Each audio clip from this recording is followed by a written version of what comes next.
So, Mark Johnson, uh, Yes. we first met almost 30 years ago, if you can imagine. You were a baby. And what did you do before you got to Virginia Beach and before I met you? So I was okay. So I was Any claim to? well. I'd always dabbled in certain things, and a lot of people don't know this about me. But before I moved up from Orlando, and this is about a year before, maybe 2 years before. I loved cars, and I actually had a paint and body shop. And I had a realization one day that, and I had people working for me. So, and one day I realized 30 years from now, I do not want to be doing this. I want to change. I want to use my mind. I don't want to use my hands anymore, even though I was running the body shop. We did a lot of collector cars and everything. So, and how I actually, so that was kind of the main thing. And I had done sales. I had dabbled in insurance and things like that, but that was the main thing. But I always tried to, and one interesting story is when I decided to shut the shop down. I always tell people that between the land I had an opportunity to buy and the business it was doing, it was $1 million business, and that was when I was 21. But I didn't know really about equity, and I didn't know somebody would buy that equity in what I had built. So I just shut it down. Wow. And you were doing $1 million of revenue? No, I said I had an opportunity to buy the land. Okay. And the business I was doing between buying the building, which I passed on, and what I was doing when I thought about how much I was doing together, it was worth $1 million when I was 21. Wow. And what made you go into self-employment? Running your family, or? Well, interesting enough, I'm sure a lot of us on this call read Rich Dad, Poor Dad. And my dad, who was an officer in the Air Force, highly decorated, but he was my poor dad. He was kind of like, get a good job. And, there was a lot of children in my family. In fact, they were just saying, try to get good grades and stay out of jail to me.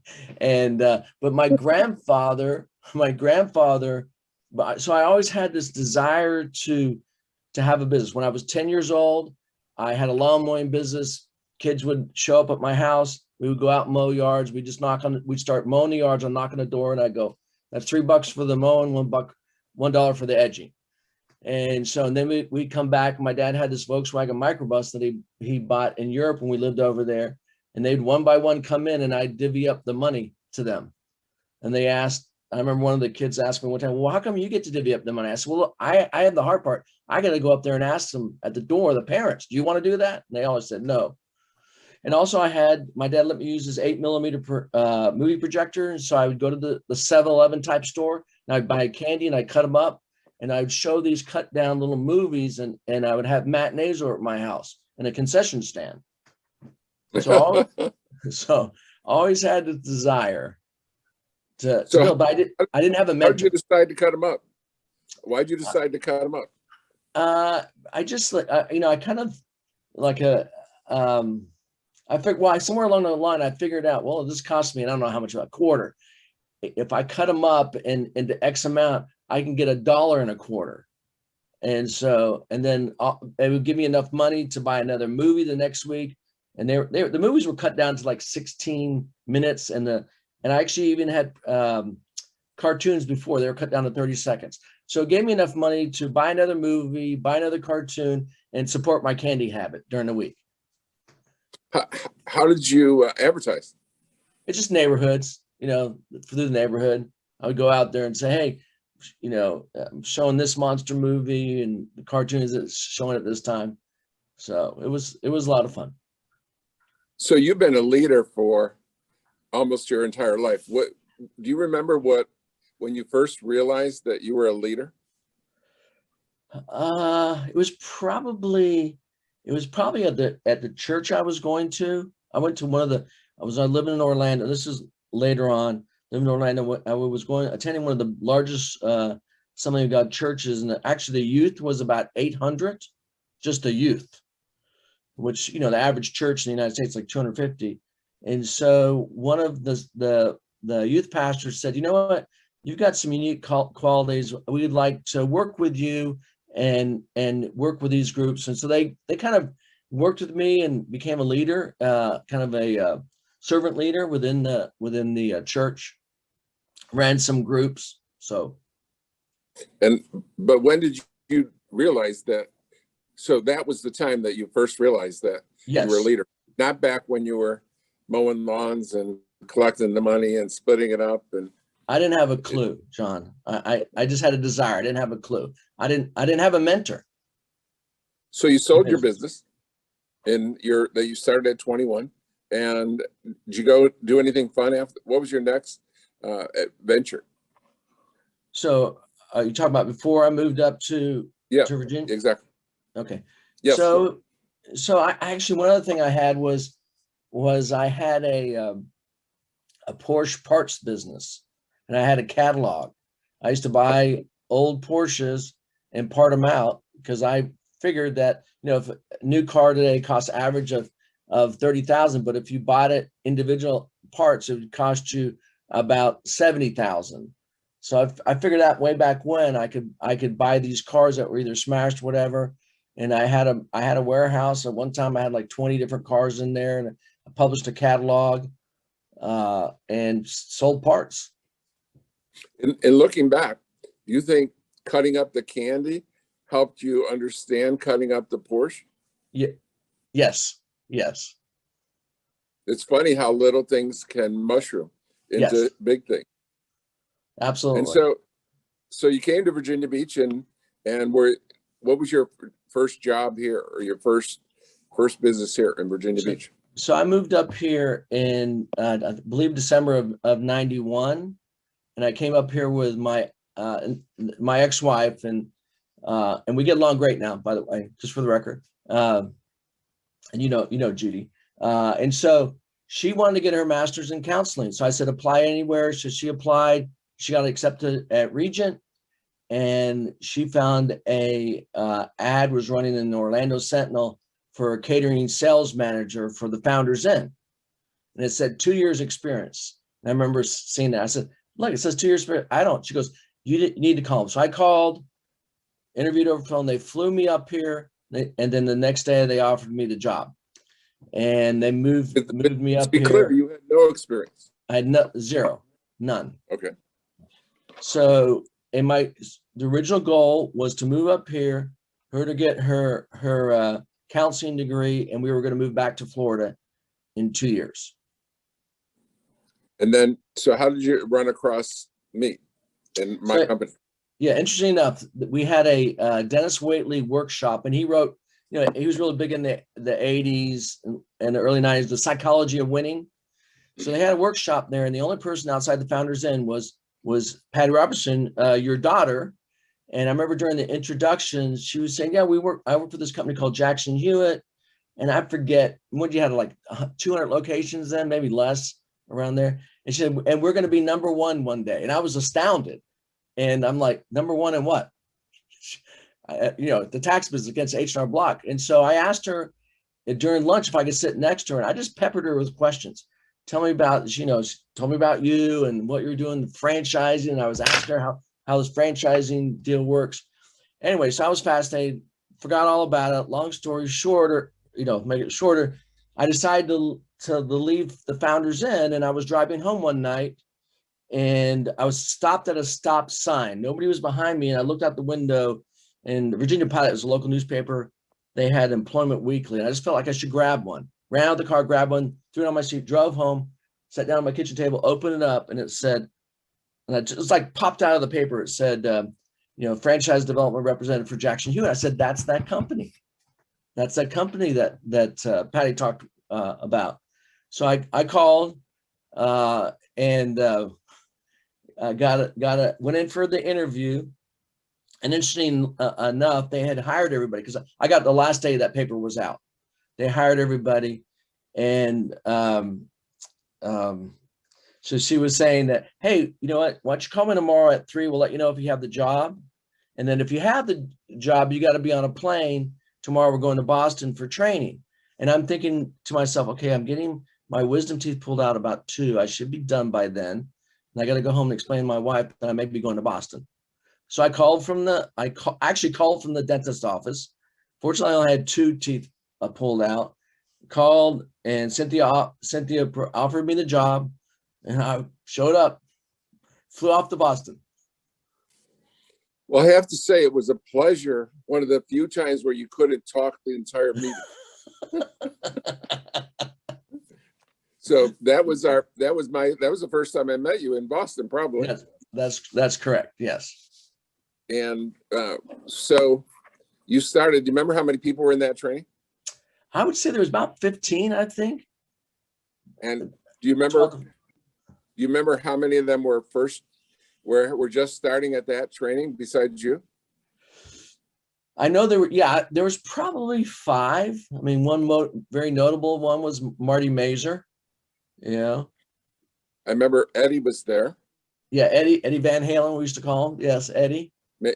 Jeff Jones, maybe. Was Jeff there then, or I think Melissa? Jeff was not there yet. He came in the next year. Yes. So August, and you're selling franchises for Jackson Hewitt, and for those of you that haven't thought about it or done it, we only sell franchise off tax season typically, because during a tax season, tax preparers are working, and no one wants to acquire tax business in the middle of a tax season. So really, it's a seasonal business from about May to November or December. So when you've had massive success, so let me talk about a massive disaster. Right? So absolutely. So do you remember the of the new people, the person that brought in the most new franchises during that 5-month period? At that time? Yep. That year. It wasn't me. I believe it was Melissa. No, it was Marty Mazer. I'm just talking about the first year people. Yes. New people. Yes, Marty. Yes. And he brought in the mid-teens. Mm-hmm. And how many did you bring in that year, in from August to December of '93? How many did you bring in? Well, I brought in 1, and I'll just preempt it, but you had to fly out there. You had to talk them into, you had to fully finance them, or I would have got 0. Right. So, yeah, a little bit more about that story is because she became a wild success, a huge successful person. And I was actually U.S. Air Flight, and Pittsburgh used to be one of the hubs. Mm-hmm. And so I had a layover in Pittsburgh, and I had her. She was a H&R Block experience office supervisor, and I had her come and meet me. And back then there was no security, so she could come in, and we had lunch and in between flights. And she tells the story today that she came there to tell me, no, she couldn't afford it. She couldn't do it. And she didn't have the money to do it. And so we had lunch, and I liked her, and I said, this is going to be a great person for us. And actually her husband worked in the coal mines. And I said, this would be a great story. I mean, what a great story this would be if you get a franchise and become wealthy and then get him out of the coal mines. I mean, a coal miner's wife. I mean, there's a song or a movie about a coal miner's daughter. Yeah. This is a coal miner's wife, gets him out of there. So I said, before I left, I said, you know what? I'm willing to finance you 100%. And I said, so what reason is there for you to not go forward? And she couldn't think of any. So I had to give it to her for free. I said, I mean, we financed it. We didn't give it to her for free. Yeah. We lent her operating costs, the franchise fee, and everything. And so you had one. So you were by most definitions, you were an abject failure for those 5 months. Why do you think it was? I think that I just did not understand. Well, let me put this. I don't think that the training was the best back then for franchise development. And I know one of the things I was doing, I was talking too much about procedures and not about possibilities and the opportunity. And I learned, hey, we're looking, I stopped chasing, we're looking for the right people. And here's one of the things that you said to me during that time, because I thought I was gone. I thought I was December, I was going to be gone. I was going around shaking everybody's hand. Hey, it was nice working here. And then I remember you asked for a volunteer to go down and help do some guerrilla marketing out in Florida. And I'm like, I'll go. And one of the things that you said during the process of that, we got to bring in the right people and we have to do what's right for them. And it may not be right for everybody. And that to me was really just enlightening. I'm like, okay, you know what? I can bring in the right people. I can interview them, and I want to get the right people for our organization because I realize that, you know, the franchisees are the true sales force on there. So it was a whole just mindset change that clicked within me. Now that first tax season after your poor performance, the first tax season, that wasn't the season you managed the blimp, was it? No, that was, I think, this a couple seasons later. Yeah. Right. Yeah. So we finished the tax season, and then you became the number by May, from May, June, July, August. You were the number one sales guy. You went from 0 to best in the company, and it was simply that mindset. Yeah, it was really, like I said, John, it was really just enlightening and for me to, hey, I can find the right people. I don't have to bring everybody and I don't have to convince them. I'm looking to bring the right people in to build our organization, to grow our organization. And so I really wanted to do what was best, you know, for them. And plus, you know, I learned some skills about a lot of different skills during the process and the art of the takeaway and everything else. But I truly want to do what was right for our company and for that individual that I was working with. And it got to be really fun. Right. People often ask me, why do you feel you're so successful? What's the number one reason? And my answer in business is I always want what's best for each person. How can you lose if each and every person you counsel, you're interested in what's best for them? And sometimes, as you said, that's having to tell them, this isn't right for you. You need to go find somewhere else to be extraordinary. This isn't the right place for you. Yeah.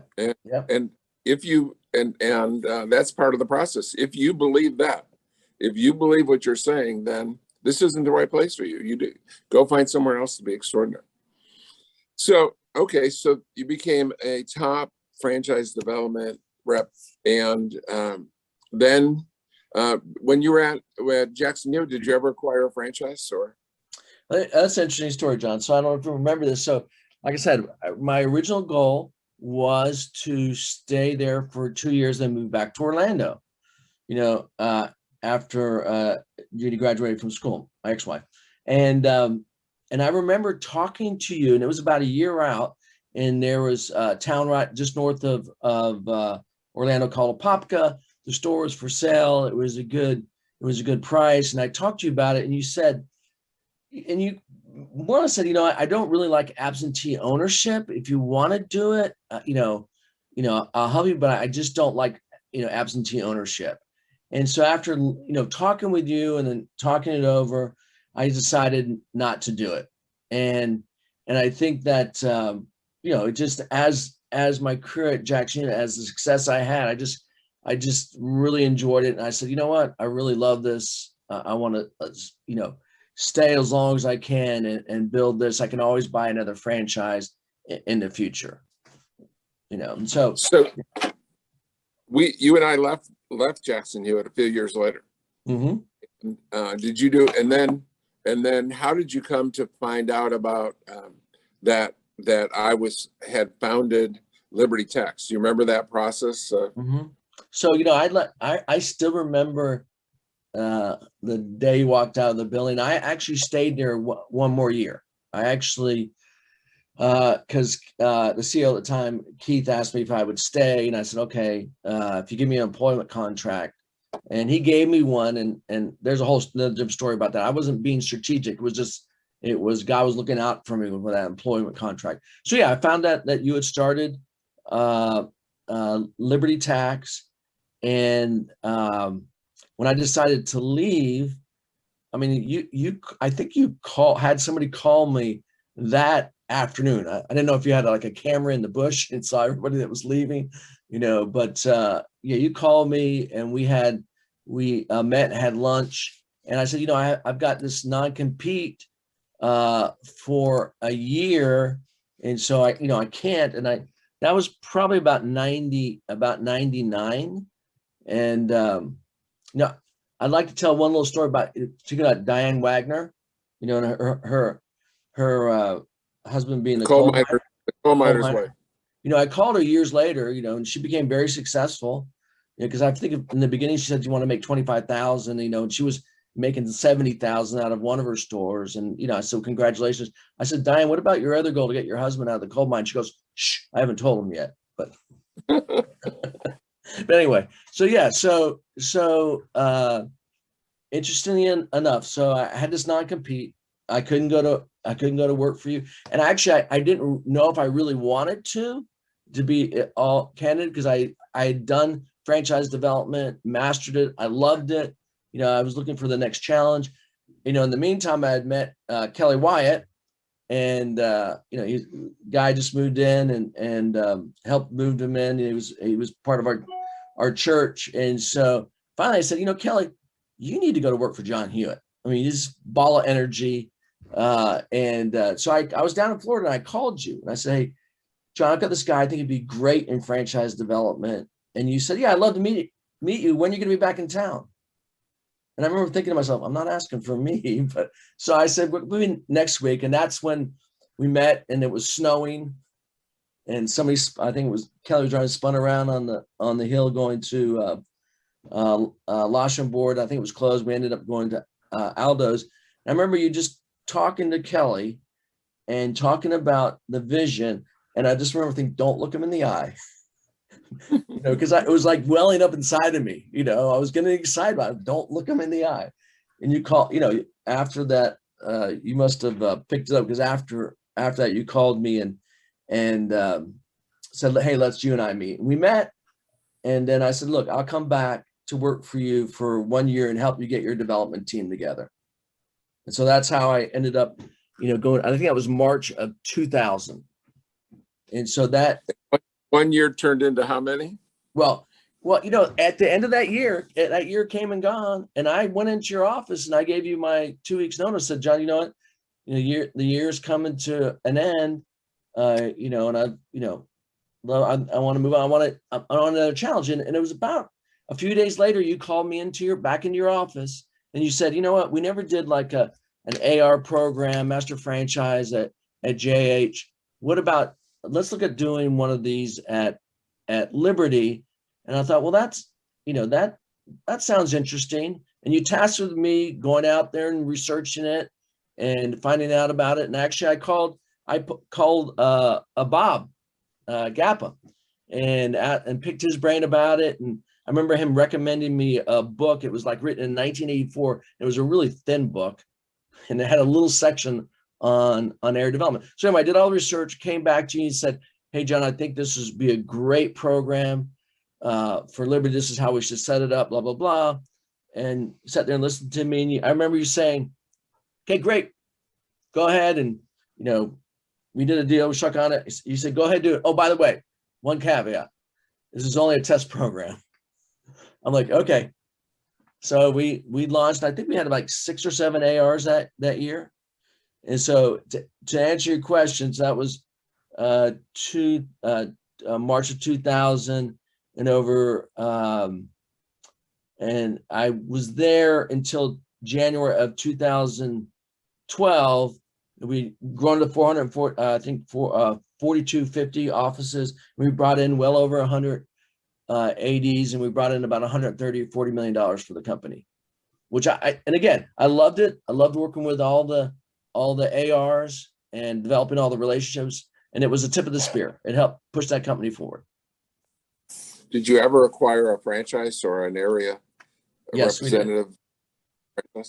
Yes. So we had acquired pretty much all of Central Florida, Daytona through Orlando, Lakeland up through Ocala and Gainesville. And it was actually Mary had the majority of it. We had a partner, the Yorks at the time. We were 50-50 partners with them. And so when I left in January of 2012, I was like, okay, I want to take a little time off again. And I said, let's go down to Central Florida and I'll help you work with your AD, your AR down there and work with the franchisees, which I thought was really great. And then I got a call from Gary Golding, who was a venture capitalist, and he was looking at a company and he said, hey, they need your skill set and I'd like you to take a look at them. And so he explained to me what they did and I didn't really understand. I said, can you send me an email? And he sent me the email. I actually sent it to my oldest daughter, Whitney. I said, take a look at this and tell me what they do. Well, they were in the food delivery. They were doing white labeling and social media and blah, blah, blah. And she calls me back very excited and said, hey, Dad, if you do this, I would love to get one of these. And that sparked my interest. So you mentioned Mary. Who's Mary? Mary is my last wife, my current wife, my love of my life. Good, great. So what was the name of that company? So it was ahead of its time, right? Yeah, very, very much so. We got Uber Eats now and all those delivery services, but this was very early. Well, they were one of the first. What was the name of it? It was called Order Up. Order Up. So we got into. So after you left Liberty, you helped develop Order Up. Yes. Yes. And tell me that story quickly. So real quick, so I started in 2012 with them, worked with them, and then actually Groupon came in. I won't go through it, but Groupon came in and made them an offer, the two founders, $70 million with a kicker. They decided to we had a discussion, do you want to take this or go out and raise money? And they decided to take it. Now, interesting enough, so we still had this group of franchisees. So Groupon bought all the corporate markets, obviously the franchisees. Well, then 2 years later, that was 2015. 2 years later, Grubhub came in. They merged with a company out of New York and went public. They came in and bought 27 of the corporate markets from Groupon. So we had this group of franchisees left, and then we're down to about 16 or 17 with them. We ended up negotiating. I'm gonna go through all the details, but we ended up negotiating with them, and they allowed us to get sold to Grubhub. So all the rest of the franchisees got sold to Grubhub, and we were partners with my old starter Whitney, and she actually became a millionaire through the transaction. So after that, once again, I'm retired, semi-retired. Okay, then so you sell out, and then you retired again. Yes. And then now what are you doing? So, obviously we've always stayed in touch. I've always seen what you have done. And I remember, I think you wished me a happy birthday. And I said, and this is over text, and I said, hey, we have to get together. And you said, absolutely. And then it was probably 6 months, the moment the restaurants opened back up at COVID, we ate at the place on 9th Street. Brisk? Oh, 9th? Zoe's? No, on 9th Okay, Street. Il Giardino. We were in a tent, right? The tent in the parking lot. And, you just start talking about what you were doing with loyalty brands and the vision that you had for it. And we reminisced about stuff, laughed about certain things we had gone through. And it was, it was great. And it was like, and I think we talked for about 5 or 6 months. And then we finally came to, okay, John, this is what I would like to do. This is what I'm willing to do to help you to launch this thing. And it was kind of like the process and me, another challenge for me, learning, one, working with you, two, working another challenge, working with all the verticals, all the CEOs, which I love doing, and imparting, the wisdom that we've gained over these almost 30 years. I mean, obviously you a lot longer. So it's been, and one thing that I learned through all this. I mean, I've had success, but I've been very successful when I'm with you.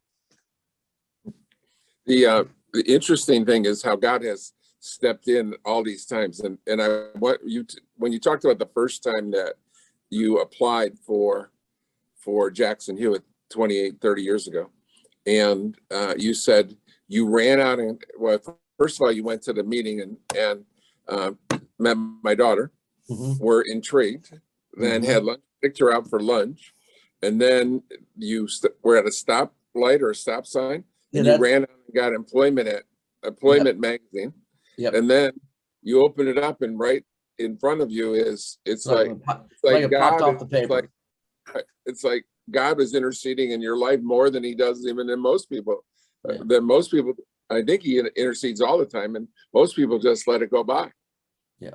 And each of these times, and then you came back to Liberty, and then you were about done with Liberty, and then we invented the master franchise program, and then you left, and you had a great success with Order Up, and now you're back and having great success again with Loyalty. Yeah. So it's interesting. It seems like you have a purpose here. Really, John, when I was making the notes for this and going through the dates and everything and looking back and seeing how, it says if you give your plan to God, God will ordain your steps and follow. And he really has. I mean, I'm truly blessed. If I thought about, if you told that kid way back, that kid that was mowing yards and doing, selling candy, and that someday you're going to be working with CEOs. If you told me that 30 years ago, someday you're going to be working with CEOs, I would have said, you got the wrong person. And it's just unbelievable how God has blessed me in my life, blessed my family. I'm very, very grateful. And the thing that what I want to, because I did not have a mentor, obviously you have become my mentor. God has used you in my life tremendously. And I want to do the same for other people. I love helping other people and helping them reach their goals and their dreams. And so it's been when I've got like 3 or 4 pages of stuff that I've written out, and it's like I look back at this journey, and it's been awesome. I mean, there's been ups and downs, but overall it's been awesome. Yeah, no one's put on earth to skate. We all have adversity to overcome. That's for sure. And you've prospered in the face of you've had problems. We've all had problems. We all had difficulties, and you've overcome.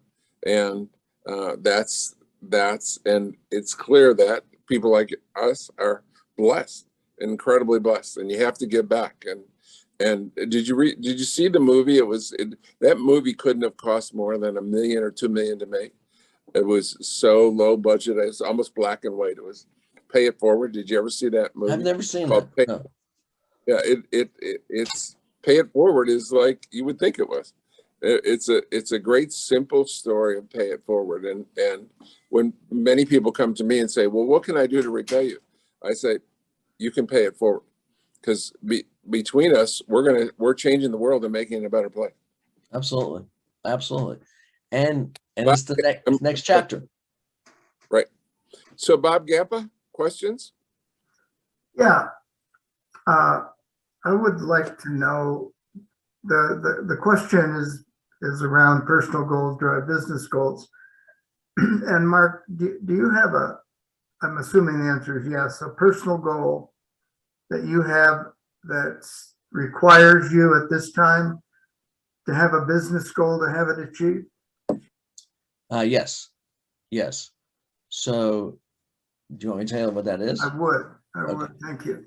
Yeah. So actually, Mary and I, about this time of year, we always get together and kind of review our goals and reset them. And we're actually going to do this probably tomorrow, and we're going to plan out our next 6 years and beyond, where we want to be. Eventually, I want to be back in Florida. Eventually, I want to move back to Florida. And I want to get a house on the Gulf Coast on the water. Now, real estate in Florida has gone up tremendously. And so it used to be it's going to cost me this. Now it's going to cost me this on there. And then that other thing I have to do, I have to convince Mary to go with me because she doesn't know if she wants to move to Florida. So, but yeah, I have a lot of, and then, my youngest is 12, and, I've got, and he goes to private school, and we're blessed to be able to afford that. And then it's going to be college after that. So, doing that. And so it's, so we have a lot of goal. We've achieved a lot. I mean, the house that we live in, the material stuff that they've been able to accumulate, which is all great. Probably gonna end up giving it to all my kids if they behave, so, but being able to give back to other people. I mean, like I love working with our CEOs, and one of my goals is to help them achieve their personal goals. So let me ask you a follow-up question. Sure. Actually, it's not a follow-up question. It's a separate question. What do you like best about working with John Hewitt?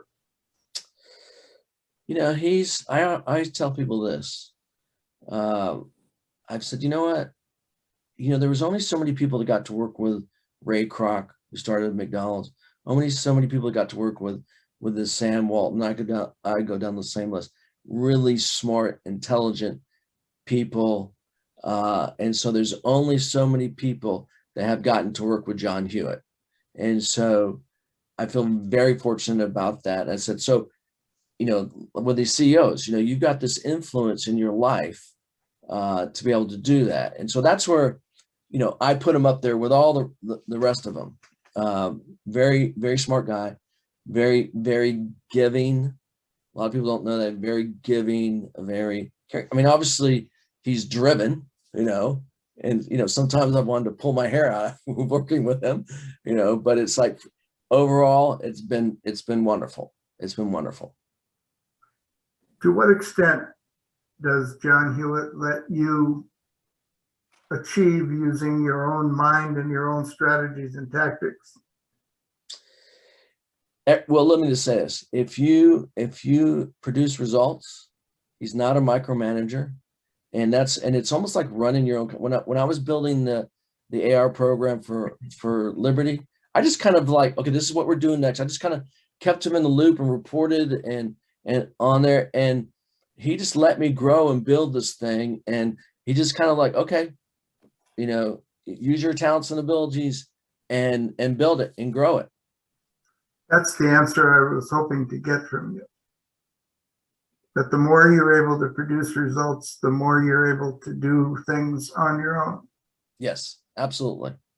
Of course, there is an inspect what you expect aspect to John absolutely. Hewitt. Yeah, we had our yearly meetings, on where we were, and my goal was always to over on revenue and bring in more revenue and spend less on expenses. Good, thank you. You're welcome. Well, Mark, any great story. Thank you. And any last thoughts before we cut it off for the day? I just say let's write the next chapter, and the people that are a part of the group, let's build something special, and that we can look back years from now, because I know I'm gonna look back years from now. And, they say about, setting goals and reaching the goals. It's not the goal that gives you satisfaction. It's looking back and what you went through that makes achieving a goal just something special. So that would be my final thought. Well, I want to tell one final story, and this is a good one.